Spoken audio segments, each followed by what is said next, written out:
What's going on, guys? What's going on, girls? Sal here, back again. Going to be breaking down in full. We did the first look on Monday. It's now Thursday, so we're going to get the full breakdown of this game, Week 14 slate. And the way that I do this is I just go through quarterback, running back, wide receiver, tight end, position by position, and I kind of talk about things that stand out to me. This isn't a picks video. I'm not going to just give you picks. I'm not going to give you a lineup to go and play. I don't like to do that at all. I like to give you the information or just things that I'm thinking about that help you actually get to that lineup, get you some solutions, some 2v2s. If you need that, you could ask me questions on my opinions. But I appreciate it, guys. If you haven't checked out the first look video, or even if you didn't and you didn't get a chance to comment, you could also comment on this video. The running back who you think is going to be the highest scoring running back on Draftkings, so DK points, PPR format. This Sunday is main slate, so not the Sunday night game, not Monday night game, not tonight's Thursday night game, just Sunday's main slate. You have to be a follower, and you have to comment who you think it's going to be. If you pick the right person, you'll be entered into a drawing for a $20 DK ticket. If I can't get that to work out, I'll PayPal you, I'll Venmo you, however I can get that money to you, we'll get it to you. But that's just a little entry we're running. It's going to be similar to what we did with the quarterback. We'll spin a little wheel on Monday, and we'll give it to one person. Another thing just to point out is Draft Dashboard. Again, I've talked about it a couple times. I'll go back to it at the end of this to kind of show some of the tools based on the guys that I pick. But again, this is just a dashboard where you can customize some players, create some lineups, see some projections, reduce your research time. It's 1 day, or it's $1 for 30 days. It's the promotion they're running now for limited time, I think till the end of the year. I'm not positive. So you could just definitely check that out real quick, guys. Just wanted to touch on that, and we'll get back to that later on. But yeah, let's go position by position, right? I appreciate everybody's support. I appreciate the continued support. Approaching 700 subscribers, literally in like 2 months. That's absolutely insane. If we can get to 1,000 as soon as possible, that'd be great. So I appreciate if you're watching this, if you could like, comment, and subscribe for sure. So now, to get into this, just people that I'm not going to point out every single person like I normally don't. Just some plays that I'm looking at. Maybe I'll play them, maybe I won't, but I just think there's some interest around them for a variety of reasons. So the first one's Ben Roethlisberger. Big Ben, obviously, incredible matchup. He's the second most expensive QB, so I think a lot of people are going to want to own him, especially in cash game lineups. And he's going up against Oakland, who just gave up a ton of points to Patty Mahomes last week. That is Patrick Mahomes, but Big Ben is in a similar style offense where they kind of prioritize the pass with James Conner out. That's going to be a better boost for Big Ben. I can't see him not getting multiple touchdowns in this game, especially with Conner out, who usually takes a lot of goal line red zone work. So I think Big Ben's a great play this week. Big Ben's also going to have no pass rush going against him, right? Oakland still remains, like every single week, they get rid of Bruce Irvin, they get rid of Khalil Mack, they get rid of their whole entire team. They can't get pressure on the quarterback at all, right? Ben Roethlisberger's just going to stand in there. He's going to have time to find the guys. He's going to have time to find Juju. He's going to have time to find Antonio Brown, some other guys that I like this week like Vance Mcdonald. The fact that Samuels is in the backfield, or is going to be in the backfield for starting the game, probably the majority of the work, depending on how this game script goes. I think Stephen Ridley's pretty washed, but I think that Samuel's actually going to benefit him more. Former tight end in college, a guy who can catch the ball, get in the end zone, probably most likely in the air, if anything, so I think that helps Big Ben even more. I like Big Ben a lot this week. The next guy I'll talk about is Jameis. I like Jameis over somebody like Drew Brees. And a big thing to point out on this slate is that this game, obviously everybody would love it, everybody wants to play it, and I think that's going to change. It had a 58 point over-under to start. Now that's down to 55. There's supposed to be really bad weather in this game. I was already not fading this game completely, but I was focusing on some other games that we'll get into. So this kind of goes to my detriment, I guess, because now those games are probably going to see some more action in terms of stacks and just players from them. But I like Jameis more, if anything. He's too cheap. He continues to be too cheap. The Tampa Bay quarterbacks have been the #2 quarterback. If you combine him and Ryan Fitzpatrick's stats, that offense is just incredible. The playmakers that they have at basically every single position, besides running back, as odd as that sounds, he's just a guy who's going to get you there in the points, right? Especially he's going to be at home going up against the Saints, which is a good matchup. I mean, Justin Bailey put out a tweet, and I'll credit Justin Bailey. He's good if you want to follow him. He puts out a lot of good DFS content on Twitter. Don't think he does any like YouTube or anything or Twitch, but he does a lot of good stuff on Twitter. He put out a tweet that Tampa Bay is leading the league in passes of more than 15 yards, and they have the 6th highest completion percentage on those passes. And the Saints give up the most yards per game at 117 on passes over 115 yards. They like the big plays. They got the receivers, Evans, Godwin, to get those good big plays done. I like Jameis a lot. I like him more than Drew Brees. But now that this weather's coming, caution for sure, especially if it's going to look like a complete washout thunderstorm like they're predicting right now, at least. Next up's the guy right behind him. This is probably my favorite player. One of my 2 games that I was talking about is Atlanta and Green Bay. and then the other one we'll get to. But Atlanta and Green Bay I like a lot. I mean, I like the narrative of the coach McCarthy being fired. Obviously, he did a lot of good things for Green Bay. I'm a Packers fan, but it was obviously his time to go as well.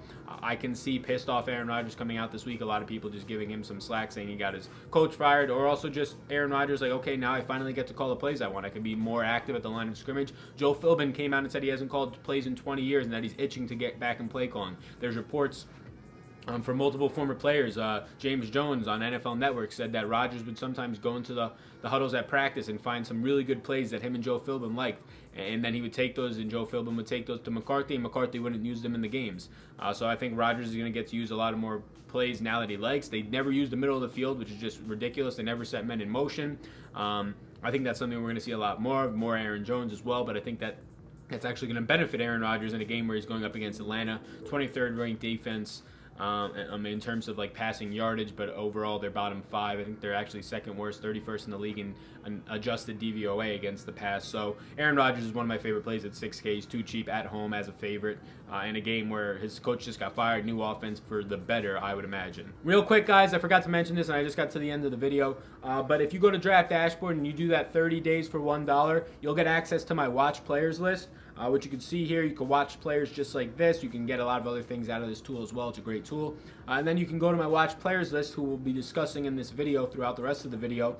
And from there, you can see who I'm watching. Now, these aren't necessarily picks. I'm not trying to give anybody picks, but they're definitely guys that I'm debating each week, guys that I'm putting into my mass entry lineup. And at the end of this video, I'll kind of show you, once we get through the whole slate, each position, I'll show you how to use the mass entry generator, which is brand new to Draft Dashboard. They continue to make improvements. I like it. I like the slate. I think it's very valuable for this slate and just in general.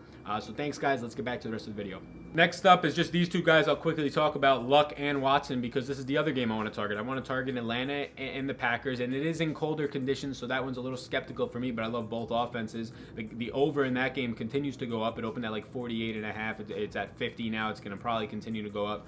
But in this game as well, Deshaun Watson versus Andrew Luck, the Titans versus the Colts, that game has also gone up a lot. It's gone up a ton. It's approached 50 now. I think it opened up at 48. That's probably the one that I'm liking the most this week, just because they're going to be in better playing conditions in Houston.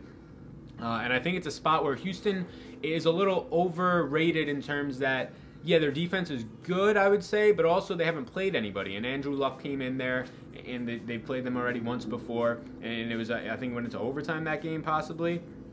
37-34, Andrew Luck came in, had a great game. Deshaun Watson had a great game. Basically, both sides of the ball. DeAndre Hopkins had a good game. I think we could see that once again. The fact that the Colts are coming off a goose egg might lower the ownership on some of these guys like Luck, but I think he's going to get right back in the saddle. That's just that outlier game that's kind of fluky, that comes out of nowhere. And I think he's going to be fine to go. I think either option there is great. I like Deshaun Watson more. They both have rushing upside. Just Watson has more rushing upside, and I like him at home.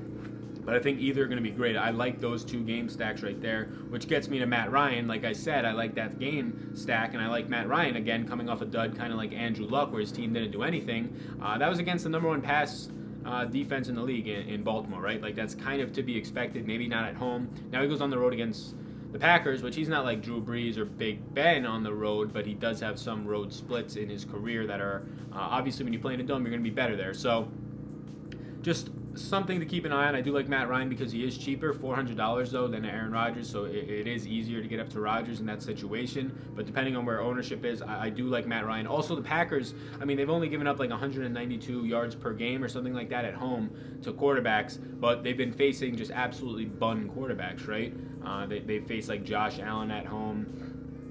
They faced Trubisky week 1 when he didn't look that great. The only guy that's a serviceable quarterback that they faced at home ended up being Kirk Cousins, and he went for over 400 yards against them. I think that Matt Ryan's probably going to go for over 300 in a bounce-back spot where no one's going to play him. I like Matt Ryan a lot. I'll just touch on Lamar Jackson. Kansas City's last DVOA, adjusted DVOA against the run. That helps, obviously, Gus Edwards. That helps Lamar Jackson. But this is a game where if their defense can keep it somewhat close, maybe. But if it doesn't keep it close, if he has to throw a lot in this game, which he hasn't had to do, I'm not sure I really like him at all. See, I mean, 25 is his most throwing, and in that game he had 2 picks. Like, I'm not sure I like him. How long will it be until a defense figures out how to keep him under 50 rushing yards? It might be pretty hard. He's a special talent, but at his price, he's serviceable against Kansas City because they're going to give up chunks on the ground and they'll probably give up a couple chunks in the air. I'm just not sure with all the other value around that I'll touch him. I'll just hit on Baker Mayfield. I think he's in a great bounce back spot this week. He had a tough spot last week against Houston, who we just talked about, and he still put up a decent stat line. I think a lot of people are going to stay away from him due to all this value that you have at quarterback surrounding him, basically. Other than that, Josh Allen, I'll just say that he's rushing a ton, which is actually interesting. I liked him last week. I played him in one lineup. I wish I played him in more. He scored a ton of points. Now I think he'll be a little bit of more chalky if possible. Dak's definitely an interesting guy who nobody's going to play at all. He has a great matchup. Since Amari Cooper's been there, he's had literally the best. He's averaging 250 yards per game. He hasn't even averaged 220 yards per game in his career. Yes, it's a small sample size. He has 6 touchdowns, I believe, to no interceptions. Since Amari's been there, he has his best passer rating in those games. So obviously a guy who can stretch the field, also catch the intermediate ball, not just jump balls, has helped Dak a lot. He's quickly established a rapport with him. And he has a great matchup now against Philly at home. The thing that I won't like, and the reason I probably won't play him, I don't like playing quarterbacks. It's shown significantly. You could look on the trends tools on like Fantasy Labs and other places that divisional matchups, the second time a defense plays the quarterback of the year, it usually is a huge reduction in points. This is the second time they're playing them in like a month, so I really don't want to touch that. Especially since Philadelphia is kind of looking for some vengeance. Yes, they're on the road. Yes, I don't think they get the win, but I don't want to touch these quarterback divisional matchups. And the Drew Brees versus Jameis Winston, I'd say that's an exception because the Bucs have had a historically bad defense paired with a historically good offense right now, and Drew Brees is on a tear this year. Maybe not as much as a tear as he had been before the past 2 weeks, but I don't think the Bucs defense is really going to key in that much on the Saints guys. Vice versa with the Bucs, or the Bucs Saints defense keying in on the Bucs. So vice versa, I think that one's going to have points unless the weather impacts it. Those things to keep in mind are where the defense does have an edge or can be good. Dallas' defense is pretty good. I think they can stop Wentz, and I think the other way around, that Dak can be stopped by the Eagles' defense, especially since it's the second time they're seeing him. Only other thing I'll point out quickly about quarterbacks, if you really want to do it or you're really hungry, if they're trying to win a Millie Maker, like somebody had Brock Osweiler one week, Mark Sanchez is 4K. He's the minimum at quarterback. I don't think we've seen that this year out of a starting quarterback because he was on Monday Night Football when he came in. The prices were already out. He's at 4K. I mean, he's nothing to look at all, right? He does have a decent matchup against Washington. I think they'll try and run the rock a little bit. He's probably going to have a couple turnovers in his career. He has more turnovers, I believe, than touchdowns now. I think he came in pretty even, and then this touchdown, I think, put him over the edge, or the interception did. I don't think anybody wants to play him, but that means nobody's going to play him. So if you play him and he gets 20 points at 4K, maybe you're on a Millie Maker team. I don't know. Running backs. So these 4 running backs right here are where everybody's looking at, right? And my first look, I put Kamara in it. He's the cheapest one. I think he might end up being the chalkiest one of them all, Kamara, based on his matchup, based on his price. And I was there, like right there. I'm on him in a lot of lineups right now compared to these guys. Again, Ezekiel Elliott, I like him a lot. He's been on a tear. Decent matchup against Philadelphia. They've come down in the run-stopping ranks. Some injuries have been on their D-line, but also just in general, Zeke's a great running back. But again, divisional matchup, second time. Can they stop Zeke? They know that's the only way that they have a shot to win. McCaffrey in a great matchup against Cleveland, but he's $9,300. I think there'll be some suppressed ownership on him. I think just people, for some reason, I think Saquon Barkley is going to be lower owned. He might end up being the highest owned of these 4, but I think he might be the lowest owned of these 4 based on price, based on the other guys around him. I was originally on Kamara. I love his matchup. Depending on the weather, we'll have to see. I might pivot to Saquon for 800 more if I can get up to there. Because either way, Saquon's getting the job done, whether it's on the ground, whether it's in the air. His floor seems to be like 20 points. Yes, I know he had that one 14-point week, but if he doesn't score a touchdown, his floor is going to be double-digit points based on his receiving game. And the fact that he's just getting all the work in the red zone, he can break up these 50-yard runs. Obviously, he's a 3-down back. He has a Christian McCaffrey-type role. It's just absolutely nuts. After that, Aaron Jones. My favorite play on probably the entire slate is Aaron Jones this week. I haven't looked into ownership. I'm going to look into that later today on Thursday. It's been a rough day so far, but I want to make sure I got this video out. Aaron Jones kind of let a lot of people down last week, and that's, I mean, not his fault. McCarthy played him on only 39 snaps compared to Jamal Williams' 38 snaps. That's just ridiculous. I think that Joe Philbin's going to change that because anybody with a brain will notice that Aaron Jones is a monster. Aaron Jones touched the ball like 2 or 3 times in the second half, and one of those he went in for like a 15-yard touchdown, 13-yard touchdown. He didn't have a terrible game at 15 points. You can see his points have been steadily reducing each of the past few weeks. But I don't think that that's anything to worry about. We've been targeting Atlanta's defense the entire year against pass-catching running backs. Literally every single one of them has hit pay dirt, except the old man Adrian Peterson, who couldn't even get over 100 yards after getting a 90-yard rushing touchdown last night. It's just ridiculous with that guy. But I think Aaron Jones is fine. I don't think that there's anything to worry about from him. They just didn't give him enough opportunities. I love him against Atlanta this week, especially as a home favorite. I'm fine playing him in probably majority of my lineups, tournament lineups, and taking a pretty strong stand on Aaron Jones this week and the Packers as a whole. Like I said, I like that game a lot as a whole. Next up, you have the Ekeler versus Lindsey. So the coach for the Chargers, Lynn, came out and said that Ekeler has been worn out. He plays with their special teams. He's their best special teams player. He's going to go back to that role. You're going to see some more Justin Jackson. I think they're like 14-point home favorites against Cincinnati, so you want a running back in this situation, right? So now it looks like that Ekeler is going to be getting the worst part, or not the majority of the snaps in this backfield. It's going to be Justin Jackson getting the majority, which makes him a great play at his price. But I think this doesn't hurt Ekeler that much. Yes, he's priced up a little bit more now based on where he should be, but maybe by only like $500. I think that Ekeler is better in this change of pace role, and it's not going to be the same change of pace role as when Melvin Gordon's in. It doesn't seem like Gordon's going to be playing. It's going to be a new change of pace role, an enhanced one. Maybe he loses 5 touches, 3 touches even to Justin Jackson. We don't know, though. It could go the complete opposite way. But the only reason that I'm talking up Ekeler a little bit, even though his role seems to be diminishing, is because Phillip Lindsay's there at the same price at $6,300 and a good matchup against San Francisco. Phillip Lindsay has just been getting it done. You have to imagine at some point he's going to regress. You can't just average 7 or 8 yards per carry in your NFL career. But maybe somebody like Phillip Lindsay can for the rest of this year. He's getting the majority of the work now. If we go to Phillip Lindsay, you can see that he got 20 touches once again. Getting over 15 touches. I mean, he's getting the majority of the work out there, but that was in a game where they led pretty convincingly, which they should be able to do this week, but in San Francisco, you never know. So the thing I'm doing here is tournament-wise. In cash, I think Lindsay's the smarter option, but I think that they could both end up with both having 15 touches, 12 touches. I think they both can do that, especially since Royce Freeman is still getting some work out there, 5 to 8 touches a game. And depending on how the game script goes, maybe Phillip Lindsay isn't used as much, but it seems like they're using him now independent of game flow. But I'm just trying to take a stand here in tournaments. If I want to fade somebody, if Lindsay ends up being 20% owned and Ekeler is only going to be suppressed now, like below 5% owned, even less maybe because people are seeing him as not even the guy in his backfield and his running mate at a cheaper price is better. If Ekeler comes in at like 3% owned or something ridiculous, again, I don't know what the ownership looks like yet. I'm going to check that out. I like him at 6,200. One reason nobody's going to play him is because of Justin Jackson. The other reason nobody's going to play him is because Phillip Lindsay has $100 more, right? So that's a stand I might take depending on ownership. Sony Michel, I think, is in a good spot against Miami just now with 3 running backs back there. I don't want to touch it. Rex Burkhead shouldn't cut into any of his work as much as James White's work. I don't think Burkhead's going to get much work at all because I like White, but just something I'm probably not going to touch.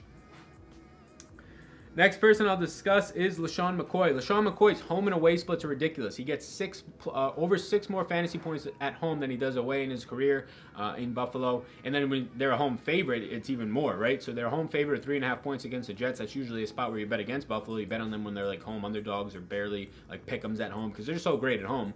But the thing about McCoy is I would usually play him, right? I target him, like we said, I target veterans. I like to say this in situations where they're down, but at no point are they like done in their career. They just had a couple of bad weeks or they're in a bad situation. Maybe there's a role change. I targeted McCoy when he went for 27 points. Now he's had 2 back-to-back like not so great weeks, and I would love to target him again as a home favorite against the Jets, where he just usually goes off in fantasy situations, 20-plus points. But I mean, his quarterback's running for 100-plus yards, 99 yards and 135 yards back-to-back weeks. His quarterback won't throw him the ball. Yes, he had 4 catches on 4 targets, but if you watch these games, he's just so reluctant to check down. Josh Allen wants to go downfield, and if he can't go downfield, he wants to scramble around and run for the first down, which is fine because it's working right now. But at 5K, I like McCoy as a sneaky guy who probably shouldn't see a lot of action. But again, there's a little bit of caution on that. I'll have to kind of see as the week goes on. Next up, where's my guy? Gus Edwards, like I said, I mentioned him. He's in a good position. He doesn't score a touchdown, or he doesn't score anything in the receiving game, so he's going to need to get you a touchdown, probably the 100-yard bonus if you want to try and win a tournament. But in cash, I think he's a really good play at $4,500. He's going to get the majority of the work out there. I mean, it's him and Lamar Jackson averaging like 30 carries a game right now, 25 to 30 carries a game, if not more. And he's getting all the work, right? So I think you don't really see a lot of this at the $4,500 range. You don't see a guy getting 20-plus touches a week with upside, right? Like he's averaging decent yards per carry and getting all the goal line work. I think he's kind of forgotten about in the past couple of weeks with all this other value opening up. Spencer Ware last week, Carlos Hyde even. This week, a bunch of guys in the 3K range at running back. But I think that he's a guy who can go under-owned, and I kind of want to get on him, right? Even if they are big underdogs, which really not that huge underdogs, but they are decent underdogs against the Chiefs. I think they're still going to run the rock. That's the only way they could really win. Tevin Coleman's been the most disappointing running back in terms of fantasy expectation since Freeman went down. Just not getting the touches. He's losing more and more touches to Ito Smith. I would love to say I want to play him against Green Bay and bring it back in a total huge 5 or 6 guy game stack because he's so cheap. And the last time that we saw him get really cheap in the 4,000 range, he went for 32 points. Now, that's not to say he can't do that again, but it's going to be pretty difficult. I mean, against Green Bay, you could definitely do it. Pass-catching running backs, they haven't been the best against. So maybe I'll play it. Maybe I'll play it here and there in like a Millie Maker lineup or a tournament just because nobody's going to be on it. And he's been terrible, but I'm not sure I see that turning around. So the other thing to point out is that now in this range, the 3,000 range, yes, Justin Jackson, Jeff Wilson Jr., and then you have Jalen Samuels. These are the guys that everybody wants. If I had to rank those three, I think it's interesting because I would have put Justin Jackson last, but now that we got the news that he's probably going to get the majority of the snaps, I probably put Jeff Wilson first, Justin Jackson second, and then Jalen Samuels. I know everybody's high on Samuels, but I think there's going to be a pretty significant split between him and Ridley. I think all these guys are looking at like 12 touches with the upside of 15 touches. I think the only one that stands out from that is Jeff Wilson, who's probably going to see more of that 15 to 20 touch range. And look, Jeff Wilson's 3,800, and we already got a glimpse of what they want to do with him, right? It was a huge game where they were down by a lot, and that could happen again against Denver. And he got 9. He got to work in the passing game, right? And then he also got to work in the rushing game. He got a bunch of touches. He's the guy that I want to put first. He's the guy that if I'm considering playing any of these, I'll probably will. But a guy that I would pivot to, Legarrette Blount. Legarrette Blount. And yes, this is an ugly play, right? But if you want to pivot to a guy who's going to be less than 2% owned, and he's a guy who can do this, he can get you 2 touchdowns unlimited on a decent amount of work. And this is if Kerryon Johnson's out against Arizona, who's a bottom 10 rush defense. I think they're bottom 5 rush defense, DVOA, adjusted rush defense. And you got a guy like Legarrette Blount who, when they're favored, Detroit, when they're favored in games this year, they like to run the rock. They like to control the game. Legarrette Blount's probably going to get 15 or plus touches in this game. If he gets anywhere near the goal line, it's going to be a Blount touchdown. 3,900. I like Jeff Wilson better, but Jeff Wilson's going to be undoubtedly higher owned. All these guys will probably be undoubtedly higher owned that we mentioned. But Blount can be the guy who goes for 20 and he's at 2% ownership. So starting a lineup like this is definitely interesting to me, right? Then you can go up and you can get, I mean, you can even just do Aaron Jones if you want. And now obviously you're going to have to spend up at receiver. You could also spend up at quarterback. That's interesting to me, right? Because nobody's going to have Blount, and not a lot of people are going to have the combination of the two of those. Probably less than 1% are going to have Blount and Wilson combined with Aaron Jones. So that's something else I want to show you guys real quick. If I just show you this really quick, we go to, let's see if we have access to it.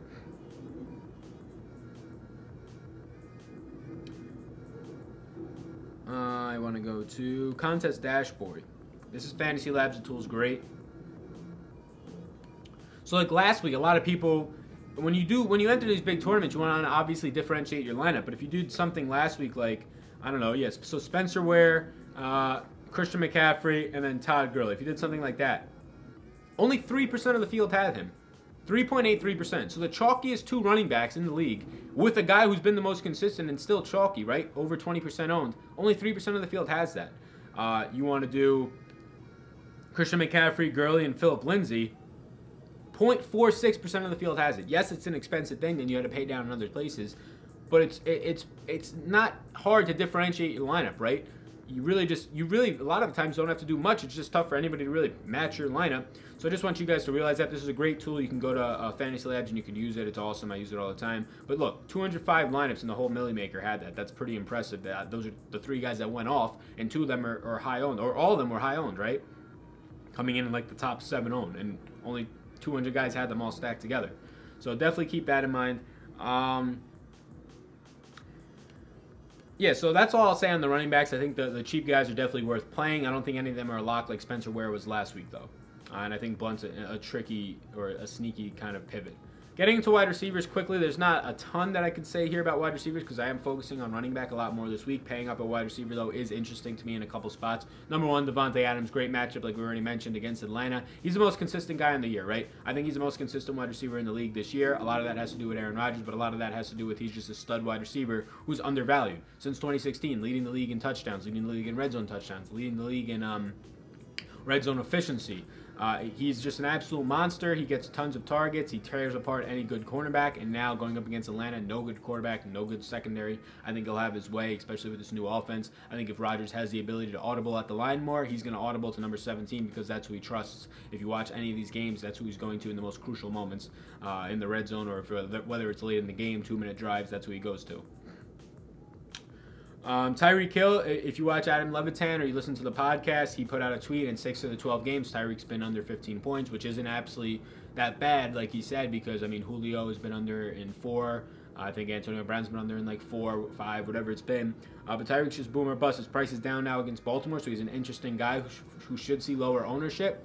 If he ever comes in at below 5%, you should always hammer him because he could break his slate, and he just had a down week, so this would be the week to do it. But against the number 1 pass defense, not sure I want to tackle it, but I'm not too worried about it because it is Tyreek. Julio Jones, I do like against Green Bay. He had 18 receiving yards. Last time he had 18 or less receiving yards, he went up for over 300 yards. He does burn the Packers in his career. He has gone over 200 yards multiple times against them. Almost hit 300 yards one time in a primetime game. He stiff-armed Packers cornerback, I forgot his name right now, but that's why, because he stiff-armed him into the ground, made him his son in that NFC Championship game a couple years back. Love Julio this week. Love game stacking it with Devontae, whoever else in those games. Next thing I'll point out, Keenan Allen. I mentioned midway through the year that Keenan Allen, second half of the year, his fantasy points go up by an average of 7 points per game. That's exactly what's been happening, right? If not more. I wish they had a second half of the game split. I should have gotten it for you. Since the second half of the year, or since he complained, which is exactly the second half of the year in Tennessee in that London game, 24 points, 17, 24, 20, 40. Like, this man's going off, right? He saw over 20 points once before in the first half of the season. He's seen over 20 points every time but once, and the time he didn't, he got 17.7. Keenan Allen's in a crush spot against Cincinnati. My only worry is that they're 14-point favorites. He would have to be getting it done early, I would imagine, for them to keep going at it in the air. But he's in an absolute smash spot. I don't see how he stays below 15. Really don't see how he stays below 20 if he gets in the end zone. The other guy that I like, and I kind of went over him, Hopkins. I said I liked that game a lot. The reason that I like the game, I already mentioned it. I think that the pace is the highest. I think it's going to be another high-scoring game like the last time they played each other. The Colts are going to bounce back. The Texans' secondary isn't as great as it seems. They've just had either good home matchups, or they've just had, in general, good matchups. I think Hopkins last week, who had a great week in a week where nobody really talked about him, just missed a 100-yard bonus, and they didn't have to throw that much in that game where they were leading big, still got you 12 targets. His targets aren't going to be going down. I like Hopkins a lot. I think pairing him with a Julio or Devontae Adams or even a Keenan Allen is a good way to differentiate your lineups, and a good way if you pair 3 of them to really differentiate your lineups and still have a high ceiling, right? Hopkins can go for 35 to 40. Julio, we already know, can go for 40. Probably Devontae can get you over 30 points. He's done it multiple times this year.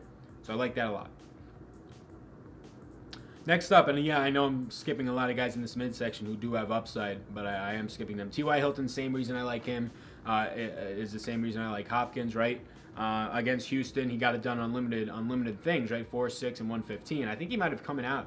I think he might have came out of that game actually with an injury, unless that was week 2. I can't remember, but he did come out of one of those games. But yeah, so moving down a little more, Jarvis Landry, people are going to see the 100-yard bonus. They're going to be fooled, though. He had 40 yards with 10 minutes left in the fourth quarter, and then he got a bunch of points in garbage time, hit you that 100-yard bonus, finally had a decent game. But I think he's in a good spot against Carolina. I don't mind paying for him at 5,800. I probably just won't, because I think that might have been like sort of his bounce-back spot right there, and now he might go back into a little bit of a lull.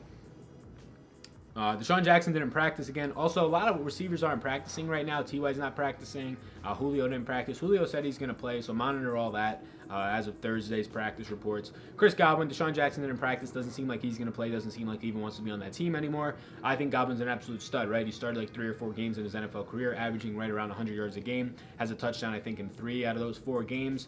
And he's just going to be in an absolute smash spot against New Orleans. As long as this game isn't a total wash, he's my he's my favorite wide receiver play in the slate due to his price and his upside. I think he should easily be in the 5K range. The fact he's only 4,900 after doing this last week, I mean, really where they didn't force the ball too much, I think he's in an absolute smash spot where you can see Jameis throwing the ball possibly 45, 50 times this week.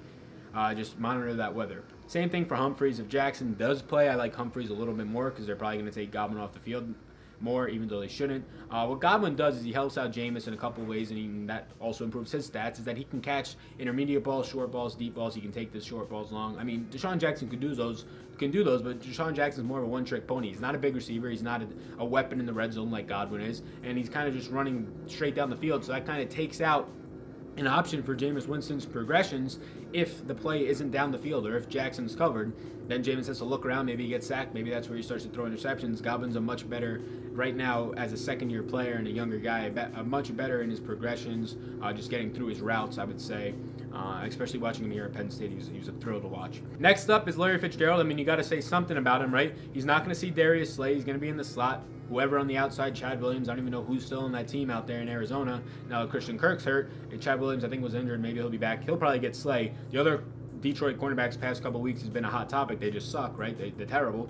So under 5K, another wide receiver that I like, same price as Godwin. So one of them's probably going to see reduced ownership. Psychology, if you read Jonathan Bale's book, I'll link it up below, an Amazon link to it. He has some great books out there. The Fantasy Labs co-founder. He's a great fantasy player overall. Guys who are at the same price, so Godwin, Larry Fitz, Humphreys, all 4,900, they usually see, one of them is going to see suppressed ownership, right? It's probably going to be Humphreys, but somebody else should take it as well because people see who's the best play at this price range. As of right now, it's probably Godwin, but Larry Fitz is a great play, right?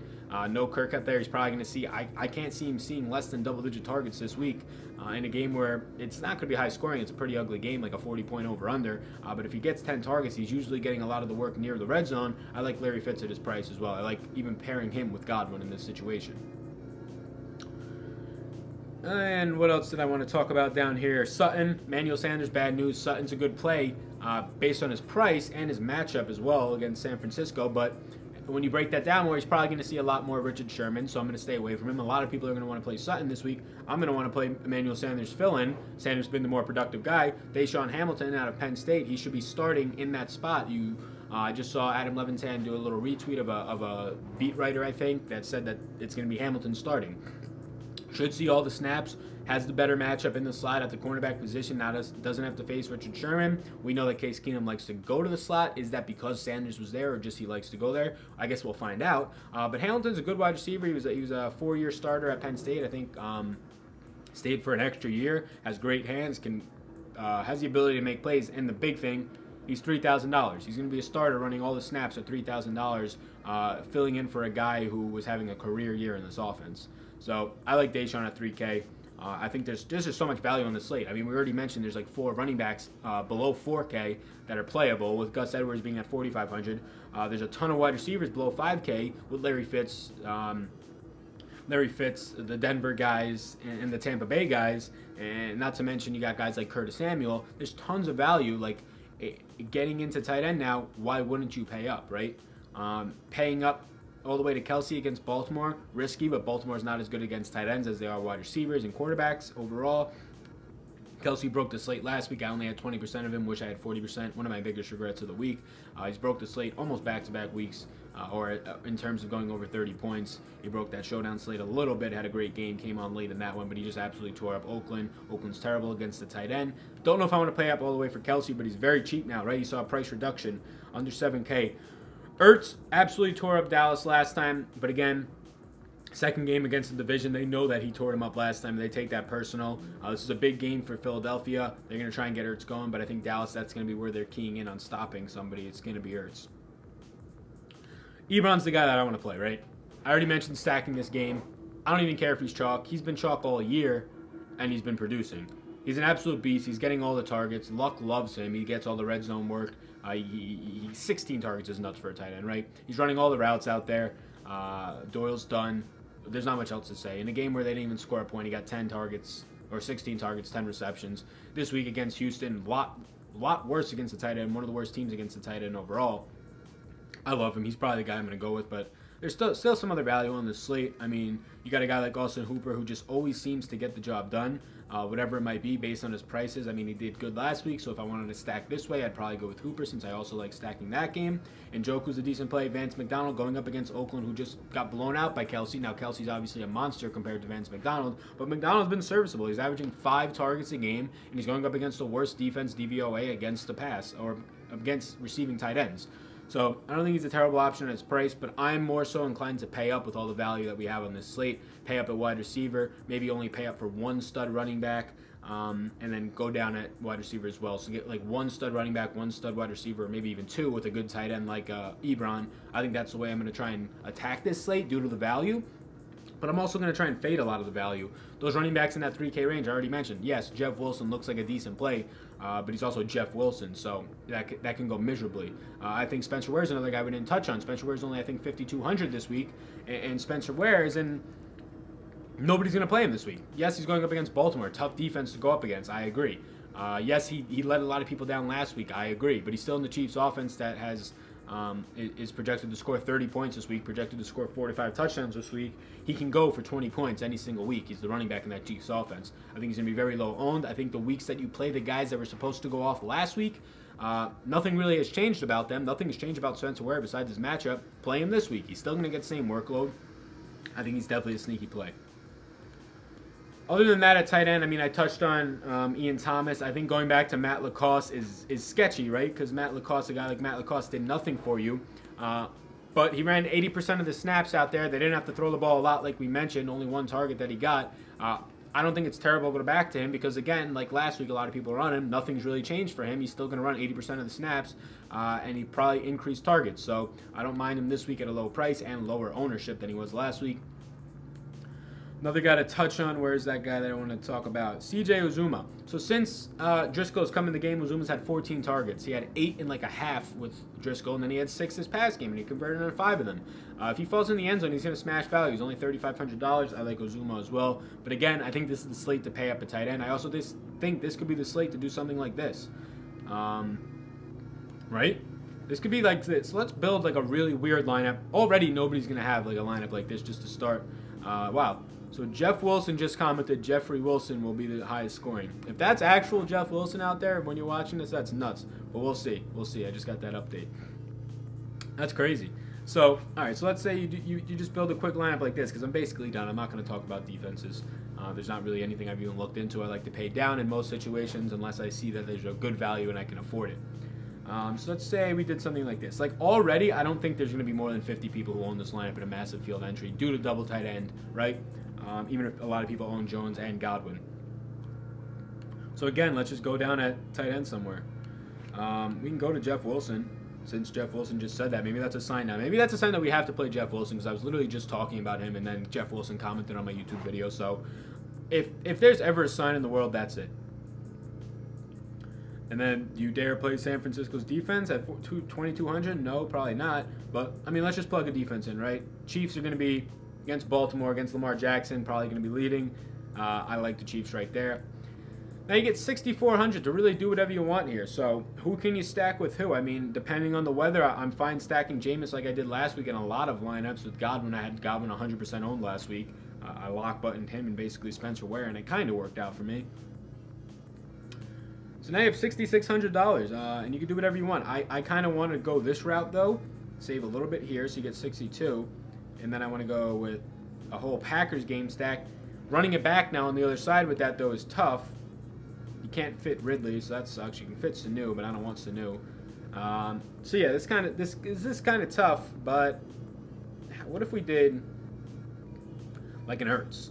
But again, I don't like the divisional matchup. But yeah, just to show you, like, you can build lineups like this. 5,300. You can get Larry Fitz. I know he was right around there. So you can build a lineup like this that has upside, right? Like Rodgers to Adams to Jones is upside. I'd like to get somebody on Atlanta. That's what I would try to do. Run it back with Julio, preferably. But you could still get double tight end who has upside, right? Like these tight ends should easily see probably 20 targets this week, if not more. And they're kind of wide receiver ones priced down. So you could do something like this. This could be a lineup. I'll screenshot it just to kind of remember.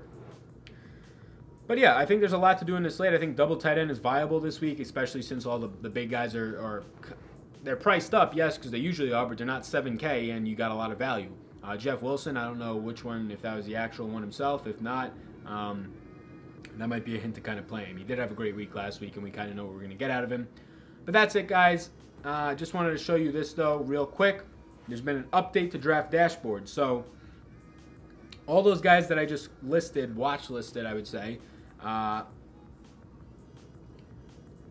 I can go to the position optimizer and find them all, right? So I go to the position optimizer, I find them all. I like the guys that I just liked. Let's just like a couple of them real quick. I like Big Ben, I mentioned. And again, I don't want to make these like picks, but they're guys that I'm definitely like looking at. Jameis, we got, let's go based for salary based. We'll just do that for now, right? And then we get running back. Choose a couple of these guys. To get McCaffrey, we'll get Zeke. We'll just get Kamara. I don't know what I'm really doing at running back with the main guys yet based on this weather situation. Put Lindsey and Ekeler in there. Put Gus Edwards in there. Where'd my guy Gus go?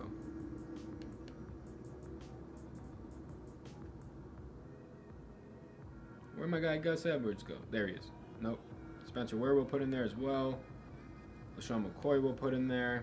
I keep hitting this fucking edge thing. Alright. There's Gus. Right, so we're going to put a bunch of these guys in there that I just mentioned real quick. Legarrette Blount. Jeffrey Wilson himself. Shout out to you for commenting again. And then we'll put Samuels in there. Now let's just kind of finish this up with the main tight ends. We'll just put these big guys up here. Kittle's interesting, right? Like, Kittle's definitely interesting because nobody's really going to want to own him based on these other tight ends being where they are. Ertz and Ebron. And we'll go back to wide receiver and we'll finish it out, and then we'll let them fill the defenses, really. So we said we like Devontae.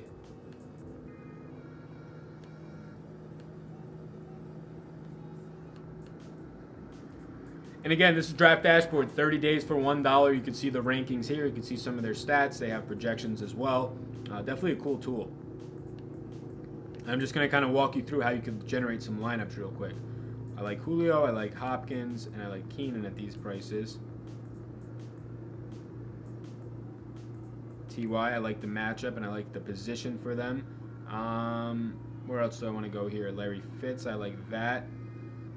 My guy Godwin, I like that. Love Godwin.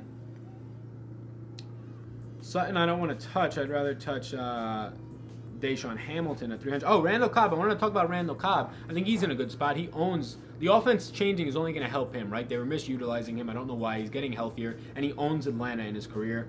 I think that they're all kind of rejuvenated right now. I think that that's a good spot for him. So we have all of our guys on our watch list. We got 20 guys. That's a pretty good player pool. It's definitely going to be bigger than that, I would imagine. But now we go to lineup optimizer. And you can just optimize lineups here, right? You can set how much money you want left over. But we have mass lineup generator here. And now we have 28 guys watched. How many lineups we want to build? Let's say we want to build 100 lineups. Within how much remaining salary left over. Let's just say within 1,000 of the salary. Randomness of this, how random do we want the lineup to be? And it has a question mark here. Random adds quality players not in your player pool to your generated lineups. So we're going to go low. You can go none. So you're only using people from your generated lineups. We could go none instead. Unique players. Unique players are, by default, each generated lineup must have at least one unique player in it. I think that might be a guy who's in all of them, maybe. I'm not positive. And then mass exposure. So, like, what is the highest percentage of a guy you want to have? It depends, right? 25, 40% maybe, and you can set that. Generate your lineup. It'll take a little while to generate 100 lineups for you, but that's how you do it. You put them in a watch list. You can generate them. You could also see my watch list if you sign up for 30 days for $1. Appreciate it, you guys. My name's Sal. Best of luck this weekend. Best of luck on the Thursday night slate tonight. Peace.